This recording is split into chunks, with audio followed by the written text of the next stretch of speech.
আল্লাহ পাক জানায়া দেয়, দুনিয়াতে আমি আল্লাহ তোমাদেরকে ইবাদত করার জন্য পাঠাইলাম রে মুমিন।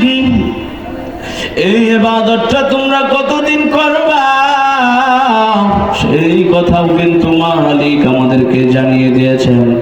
ওয়া'বুদ রাব্বাকা হাত্তা ইয়াতিয়াকাল ইয়াকিন।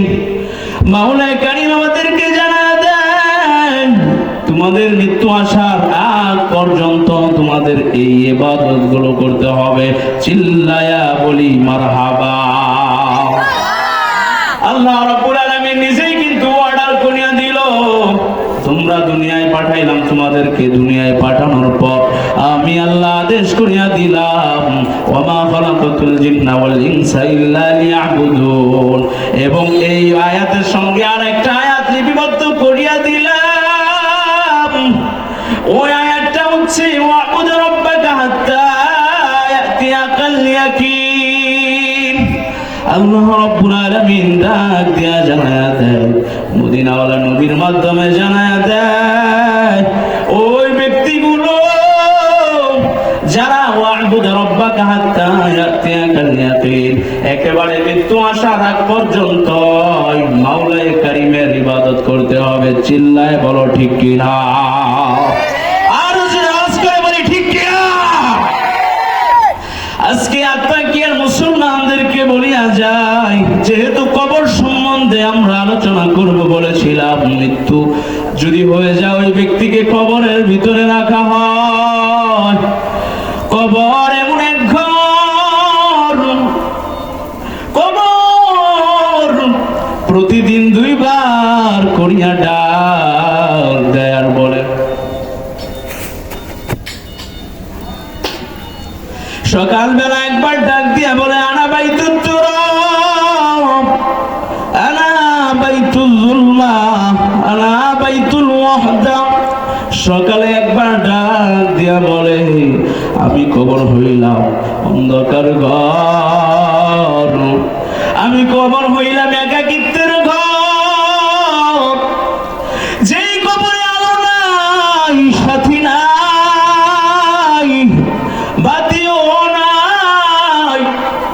আজকে দুনিয়াতে বিপদ আপদে পড়লে বোঝা যায়, বিপদে যদি পড়িয়া যাও, বন্ধু যদি নাও থাকে, আমাদের মা বাবা থাকে, কিন্তু যদি চক্ষুটা বন্ধ হয়ে যায়, মা ডাক দিয়া বলে, রে আমার সন্তানের বন্ধুরা কে কোথায় আছো? তোমরা যে যেখানে আছো সেখান থেকে ছুটি আসো, আমার সন্তান এই দুনিয়ায় নাই। অন্ধকার কবরের লক্ষ্যে আজরাইল মালাকুল মাউত আমার সন্তানকে জানটা কবজ করিয়া নিয়ে গেছে রে। এরে আমার সন্তানের বন্ধুরা, এলাকার মানুষেরা, তোমরা কে কোথায় আছো? আসিয়া আমার সন্তানটাকে ঘর থেকে বের করো। বাজার আপনার স্ত্রী বাড়ির ঘর থেকে ডাক দেয়া বলে, কে কোথায় আছে?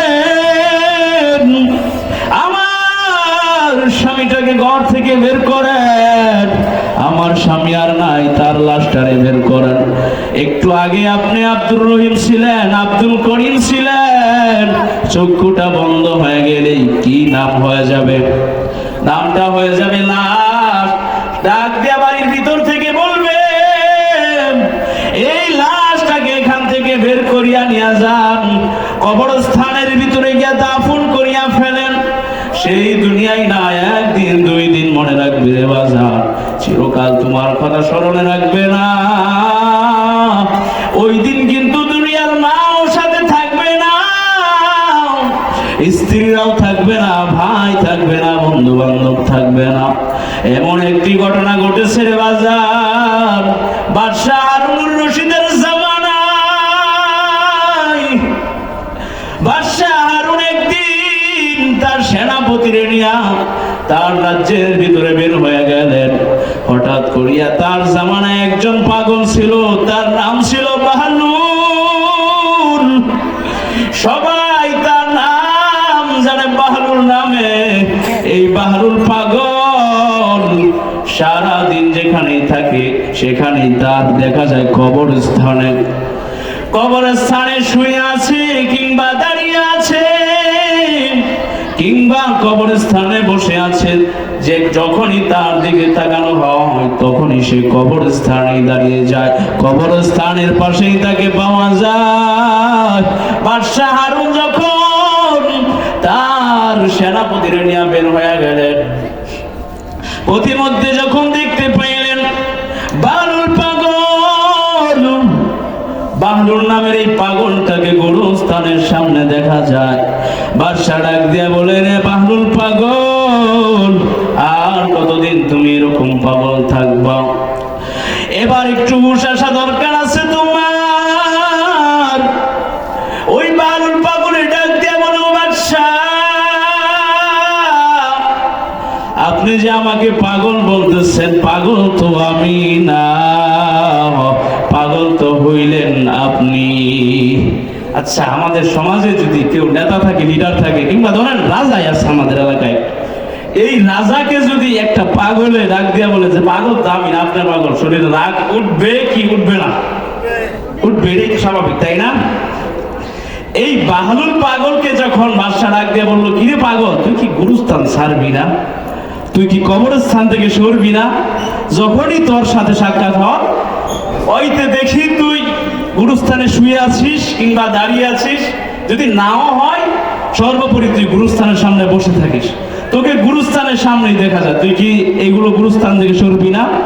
পরে এই বাহলুল পাগলে বাদশাহ ডাক দিয়ে বলতেছে, বাদশাহ, পাগল তো আমি না, সত্যিকার যদি তাকাই সত্যিকারের পাগল হচ্ছেন আপনি।